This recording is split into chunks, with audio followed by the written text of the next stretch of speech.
ఒక చిన్న గ్రామం. పచ్చని పంట పొలాలతో నిండిన ఆ ఊరులో మధ్యలో ఒక పెద్ద వృక్షం నాటకం చూసినట్టుగా నిలబడి ఉండేది. చిన్నారులంతా ఆ చెట్టు కింద ఆడి, నవ్వి, కథలు చెప్పుకునేవారు. అదే చెట్టు వృద్ధంగా, వివేకంగా, ప్రేమగా ఉండేది. ఎందుకంటే అది మాట్లాడగలిగేది. ఒకరోజు చెట్టు నెమ్మదిగా ముక్కు, కళ్లతో ఓ ముఖం తలెత్తింది. పిల్లలు ఆశ్చర్యంగా చూస్తుండగానే చెట్టు పలికింది. నన్ను నా తండ్రి ఈ నేలలో నాటినప్పుడు నేను ఓ చిన్న మొక్క మాత్రమే. వానలు పడ్డాయి, గాలులు వీచాయి, కాని నేను తట్టుకుని ఎదిగాను. నా ఆకులతో నీడ ఇచ్చాను. నా కొమ్మలపై పక్షులు గూళ్లు కట్టుకున్నాయి. నాకు మీరు, నా పిల్లలు.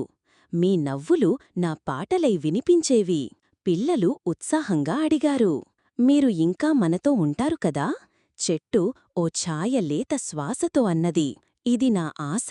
కాని నా కొమ్మలపై ఇప్పుడు కత్తుల చప్పుడు వినిపిస్తోంది. అనుకుంటుండగా కొంతమంది పెద్దలు చెట్టును తొలగించాలని నిర్ణయానికి వచ్చారు. బయలుదేరిన రోడ్డుకి ఆటంకంగా ఉందని చెట్టును కొట్టానని భావించారు. చిన్నారులు ఆ విషయం విని దిగులయ్యారు. వాళ్ళు ఒక్కటయ్యారు. చేతిలో ప్లకార్డులు, గళంలో ఆవేదన. ఈ చెట్టు మాకు మిత్రం. ఈ చెట్టు లేకపోతే మేమే లేం. వాళ్ళు చెట్టు చుట్టూ గీతలు గీశారు.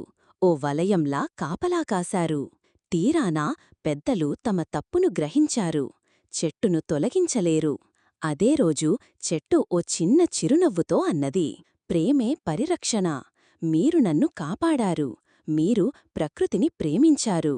చివరగా ఆకులలోంచి వెలిసిన ఓ చిన్న పువ్వు కొత్త జీవితానికి సంకేతంగా వికసించింది. ప్రకృతిని ప్రేమించు. అది